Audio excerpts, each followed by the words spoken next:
Si tu viens de TikTok, bienvenue. Si c'est la première fois que tu tombes sur cette chaîne, bienvenue aussi. Abonne-toi, parce que cette histoire, c'est la mienne. Je m'appelle Inès. J'ai 27 ans. Je suis responsable administrative dans un cabinet d'architecte. Et il y a 2 mois, le 14 février, le jour de la Saint-Valentin, j'ai découvert que mon copain de 5 ans couchait avec ma meilleure amie depuis 8 mois. Au lieu de les confronter, j'ai souri. J'ai dîné aux chandelles avec lui. Et pendant 30 jours, j'ai démantelé sa vie pièce par pièce, sans qu'il s'en rende compte. Pour comprendre pourquoi j'ai fait ça et comment, il faut remonter au début. Faut que vous compreniez un truc sur moi. J'ai toujours été celle qui donne, depuis toute petite. Ma mère disait « Inès, t'as le cœur trop grand pour ton propre bien ». À l'époque, je trouvais ça joli. Maintenant, je sais que c'était un avertissement. J'ai grandi à Lyon, quartier de la Guillotière. Mon père est parti quand j'avais 11 ans. Un matin, il était là. Le soir, il était plus là. Pas de lettres, pas d'explication. Juste un placard vide et une odeur d'aftershave qui est restée pendant des semaines. Ma mère a tout porté seule. 3 enfants. Un mi-temps à la mairie, des fins de mois qui arrivaient le 15. Elle se plaignait jamais. Elle souriait, elle serrait les dents et elle avançait. J'ai hérité de ça. Ce réflexe de tout absorber sans rien dire. De sourire quand ça fait mal. De donner, donner, donner, en espérant que si tu donnes assez, les gens resteront. Mon père est pas resté, mais j'avais pas encore compris la leçon. Léna, je l'ai rencontrée en 6e. Premier jour de collège, j'étais la nouvelle. Elle était assise au fond de la classe avec un sweat 3 tailles trop grand et un regard qui disait « Approche pas ». Évidemment, c'est vers elle que je suis allée. On est devenus inséparables, le genre d'amitié qu'on voit dans les films. On dormait chez l'une ou chez l'autre tous les week-ends. On avait un langage codé, on s'envoyait des lettres, pas des messages, des vraies lettres, même quand on vivait à 10 minutes l'une de l'autre. Léna venait d'une famille compliquée. Sa mère buvait. Son père était absent d'une autre façon que le mien. Et moi, j'étais son refuge, sa famille de remplacement. Quand elle allait mal, c'est moi qu'elle appelait. À 3 heures du matin, à 16 ans, j'ai couru chez elle parce qu'elle pleurait au téléphone. Ma mère m'a même pas engueulée. Elle a dit « Vas-y, elle a besoin de toi ». 14 ans d'amitié, 14 ans de secrets partagés, de fous rires, de galères traversées ensemble. Léna savait tout de moi. Mes peurs, mes complexes, mes rêves. Elle savait que j'avais peur de l'abandon depuis le départ de mon père. Elle savait que j'avais besoin qu'on me rassure. Elle savait exactement où frapper pour me détruire. Et c'est exactement ce qu'elle a fait. Théo, je l'ai rencontré à 22 ans, dans un bar à Villeurbanne, un jeudi soir. J'étais sortie avec des collègues. Il était au comptoir avec un ami. Il portait un t-shirt noir trop simple pour un bar, et il avait le sourire le plus naturel que j'avais jamais vu. C'est lui qui est venu me parler. Il m'a dit « Excuse-moi, ton sourire me déconcentre depuis 1 heure. Je peux t'offrir un verre pour compenser ?» C'était nul. C'était tellement nul que j'ai ri. Et quand t'as ri au premier mot d'un mec, c'est foutu. T'es déjà en train de tomber. On a parlé jusqu'à la fermeture du bar. Il était drôle. Cultivé, pas le genre intello chiant, le genre qui connaît un truc sur tout et qui te le raconte bien. Il faisait du graphisme en freelance. Il avait des projets, des ambitions, des étoiles dans les yeux. Et surtout, il me regardait. Pas comme les mecs qui te matent. Il me regardait. Comme si ce que je disais comptait. Comme si j'étais pas invisible. Le premier mois, c'était de la folie. Des messages du matin au soir. Des surprises, des petits mots. Il m'a offert un livre de poésie le 4e jour. Un livre de poésie. Quel mec fait ça le 4e jour? Le 3e mois, il a posé sa brosse à dents chez moi. Le 6e, il a emménagé. Et c'est là que le premier problème est apparu. Mais je l'ai pas vu comme un problème. Pas à l'époque. Théo gagnait pas beaucoup. Le freelance, c'est comme ça. Un mois t'as 3 clients, le mois d'après t'en as 0. J'ai commencé à payer un peu plus de choses. Le loyer, parce que l'appartement était au-dessus de ses moyens, mais il l'adorait. Les courses, parce que j'étais la première à rentrer. Les sorties, parce que c'est moi qui proposais les restaurants. Au début, il disait « Je te rembourserai quand j'aurai un gros contrat ». Et je souriais. Parce que c'est ce que je fais. Je souris et je donne. Le gros contrat est jamais venu. Au bout d'1 an, je payais les 3/4 de nos dépenses. Au bout de 2 ans, c'était 80%. Au bout de 3 ans, il contribuait à peine pour les courses et son abonnement Netflix. Mon salaire payait son loyer, son électricité, son assurance, ses sorties. Et quand j'en parlais, parce que j'en ai parlé, 2 fois, 3 fois, il me regardait avec ses yeux de chien battu et il disait « Inès, tu sais que c'est temporaire. Tu sais que je galère. Tu veux quand même pas me mettre la pression ?» Et je me sentais coupable. Coupable de demander à mon propre copain de participer au loyer. C'est dingue quand j'y repense. Mais sur le moment, j'avais l'impression d'être la méchante. C'est Léna qui m'avait rassurée. Elle m'avait dit « T'inquiète, Théo est un mec bien. Il traverse juste un moment difficile. Sois patiente. Sois patiente. » Conseil d'une femme qui, à ce moment-là, couchait probablement déjà avec lui. Léna et Théo se sont rencontrés grâce à moi, évidemment. Parce que quand t'as un copain et une meilleure amie, tu veux qu'ils s'entendent bien. Au début, c'était rien. Des soirées à 3, des barbecues l'été. Léna venait dîner chez nous le dimanche. On regardait des films ensemble. Théo cuisinait, c'est le seul truc qu'il faisait bien, et Léna apportait le vin. Je trouvais ça parfait. Ma meilleure amie et mon copain qui s'entendent bien. Le rêve de toute meuf. Le cauchemar de toute meuf. Avec le recul, les signes étaient là. Les mêmes signes que dans toutes les histoires de trahison. Mais quand c'est ta vie, tu les vois pas. Ou tu veux pas les voir. Léna avait commencé à être plus tactile avec Théo. Une main sur l'épaule qui dure un peu trop longtemps. Un compliment sur sa cuisine qui ressemble presque à du flirt. Des private jokes entre eux que je comprenais pas. Je me disais, c'est bien, ils sont potes. Théo avait commencé à mentionner Léna plus souvent. Léna m'a envoyé un mème trop drôle. Léna connaît un super resto. Léna m'a donné un bon conseil pour un client. Je me disais, c'est cool, il l'apprécie. Et puis, il y avait les absences. Théo qui sortait travailler dans un café les mardis après-midi. Léna qui annulait nos déjeuners du mercredi parce qu'elle avait trop de boulot. Des horaires qui maintenant se superposent comme des pièces de puzzle que j'avais refusé d'assembler. Mais le signe que j'aurais vraiment dû voir, c'était le téléphone. Théo avait toujours eu son téléphone posé, face vers le haut sur la table. Ouvert, accessible. Et puis un jour, face vers le bas, et un nouveau code. Et des notifications silencieuses. Et cette habitude de sortir de la pièce pour répondre à certains messages. J'ai rien dit. Parce que j'avais peur. Peur de la réponse. Peur que si je posais la question, la réponse détruirait tout. La Saint-Valentin. Le jour de l'amour. Le jour le plus ironique de ma vie. Théo avait préparé quelque chose. Il m'avait envoyé un message le matin, ce soir, surprise. Rentre pas avant 20h. J'étais surexcitée. Je sais, c'est pathétique quand on sait la suite. Mais sur le moment, j'étais la meuf la plus heureuse du monde. Mon copain me préparait une surprise pour la Saint-Valentin. Mon copain tenait à moi. À 16h, j'ai quitté le bureau plus tôt. Ma collègue Sophie m'a dit « Tu vas où comme ça ?» J'ai dit « M'acheter une robe ». Sophie a souri et elle a dit « Il a de la chance ». Il avait de la chance. Elle avait pas idée à quel point. 17h30, je suis devant l'immeuble. Avec ma robe rouge dans un sac. 2h30 en avance. Je me dis, je vais monter discrètement, me préparer dans la salle de bain et le surprendre en robe quand il viendra me chercher. J'ouvre la porte de l'appartement. Doucement. Pour pas faire de bruit. L'appartement sent la bougie. Vanille et bois de santal. Notre bougie. Il y a du jazz. Celui qu'on écoute les soirs de pluie. Et je souris, parce que c'est exactement ce que j'imaginais. Je pose mes sacs dans l'entrée. J'enlève mes chaussures. Et je marche vers la chambre parce que la lumière est allumée et la porte est entr'ouverte. Et je les vois. Théo. Et Léna. Dans notre lit. Avec nos bougies. Avec notre musique. Il avait préparé la Saint-Valentin. Mais pas pour moi. Je sais pas combien de temps je suis restée là. 10 secondes. 30. 1 minute. Le temps s'est arrêté. Mon cerveau a fait ce bruit. Celui du silence. Du vide. Comme si quelqu'un avait débranché la prise à l'intérieur de ma tête. Et puis, j'ai fait un pas en arrière. J'ai remis mes chaussures. J'ai repris mes sacs. Et je suis sortie. Ils m'ont pas entendu. La musique couvrait tout. Le jazz. Notre jazz. Celui que Théo mettait quand on faisait l'amour. Il l'avait recyclé. Comme il avait recyclé les bougies. Comme il avait recyclé les mots doux. Comme il avait recyclé toute notre relation. Et l'avait rejoué avec elle. Dans mon appartement. Que je payais. Je suis descendue. Je suis montée dans ma voiture. J'ai conduit jusqu'au parking du Monoprix. Et je me suis garée. Et pendant 1 heure, j'ai rien fait. J'ai fixé le pare-brise. J'ai écouté le silence. J'ai senti quelque chose bouger à l'intérieur de moi. Quelque chose de profond. De tectonique. Comme une plaque qui se déplace et qui change la géographie de tout ce que t'es. La Inès qui est sortie de cette voiture, c'était plus la même. La vieille Inès aurait pleuré. Aurait appelé Léna pour lui raconter. Aurait confronté Théo en pleurant et en criant et en le suppliant de s'expliquer. Aurait accepté ses excuses. Aurait pardonné. Parce que c'est ce que la vieille Inès faisait. Donner. Absorber. Pardonner. La nouvelle Inès a ouvert un carnet et a écrit un mot. 30. Pour 30 jours. Le temps qu'il me fallait pour démanteler 5 ans de mensonges, sans qu'il voie rien venir. Comme d'habitude. Ce soir-là, je suis rentrée à 20h, comme prévu. L'appartement était prêt. Bougie neuve, il avait changé celle qu'il avait brûlée avec elle. Malin. Rose, sur la table. Champagne. Théo m'a dit, joyeuse Saint-Valentin, mon amour. T'es magnifique. J'ai souri. Je l'ai embrassé. J'ai porté ma robe rouge. J'ai mangé son dîner. J'ai bu son champagne. Et j'ai joué le rôle de la copine parfaite. Et je vais vous dire un truc, c'était facile, plus facile que ce que j'imaginais. Parce que sourire quand ça fait mal, c'est ce que je fais depuis toujours, depuis le départ de mon père, depuis les galères de ma mère, depuis toute ma vie. La seule différence, c'est que cette fois, je souriais pas par faiblesse, je souriais par stratégie. Pendant les 30 jours suivants, je suis devenue la meilleure copine que Théo ait jamais eue. Attentionnée.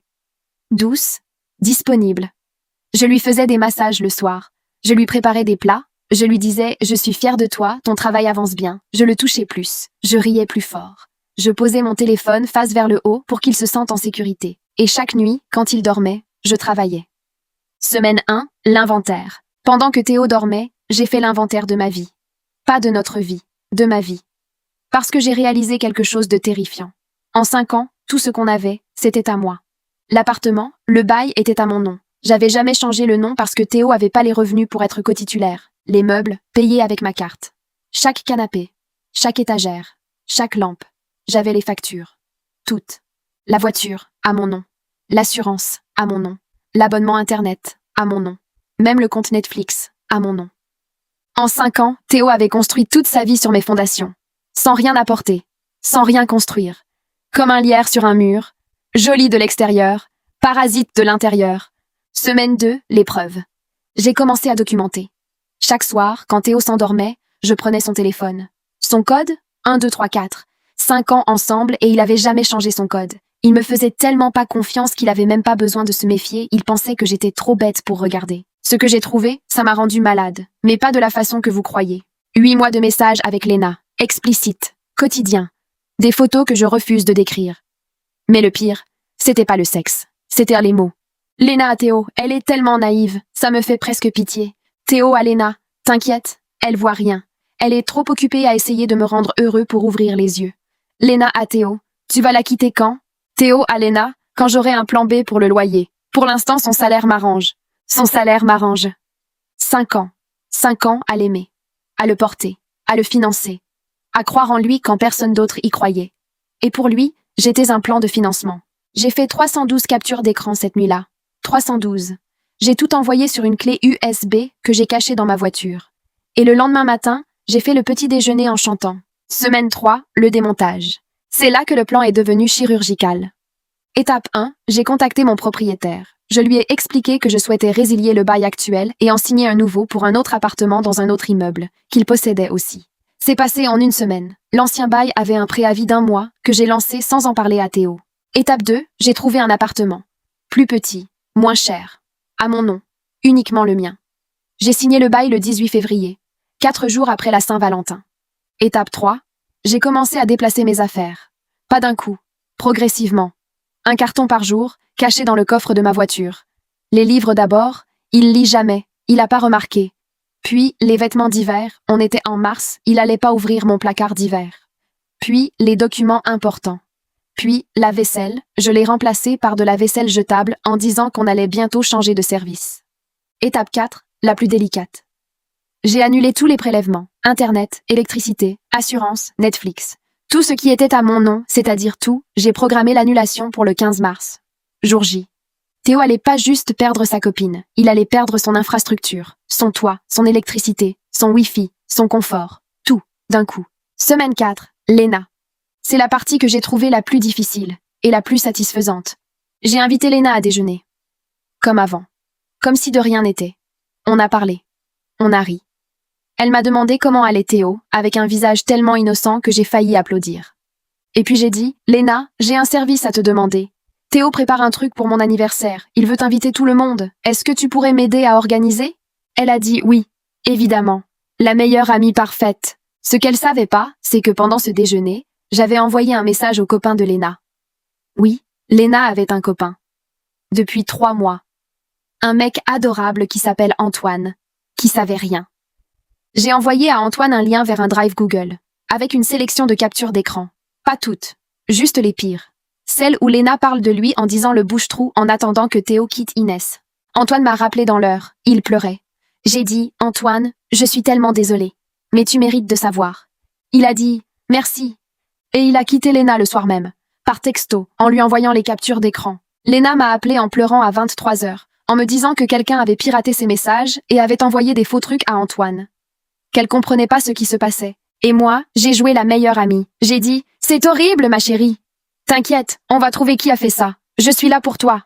Elle a dit, qu'est-ce que je ferais sans toi, Inès? Qu'est-ce que je ferais sans toi? J'ai raccroché et j'ai souri. Pour la première fois en 30 jours, j'ai souri pour de vrai. Le jour J, le 15 mars. Théo part travailler dans son café à 10 heures, comme tous les matins. Sauf que ce matin-là, c'est la dernière fois qu'il sort de cet appartement en croyant que c'est chez lui. À 10h15, un camion de déménagement arrive. 2 déménageurs, payés par mois. En 2 heures, il vide l'appartement. Tout ce qui est à moi. Ce qui veut dire tout. Le canapé, la table, le lit, les chaises, la télé, les rideaux, la vaisselle, l'aspirateur, les serviettes. À midi, l'appartement est vide. Complètement. Les murs nus, le sol nu, même les ampoules, parce que c'est moi qui les avais achetées. Il reste 3 choses dans cet appartement. 1. Les affaires de Théo. Ses vêtements, son ordinateur, son matériel de graphisme, empilés proprement dans le salon. Je suis pas une sauvage, je lui ai même plié ses t-shirts. 2. Un rouleau de papier toilette, un seul, par politesse. 3. Une enveloppe Kraft, posée sur le comptoir de la cuisine, le seul comptoir qu'il reste, parce qu'il est fixé au mur. L'enveloppe contient les clés de l'appartement, puisque le bail est résilié et qu'il a 1 mois pour partir. Les vrais papiers du bail, pour qu'il comprenne que cet appartement n'a jamais été à son nom. La clé, USB, 312 captures d'écran.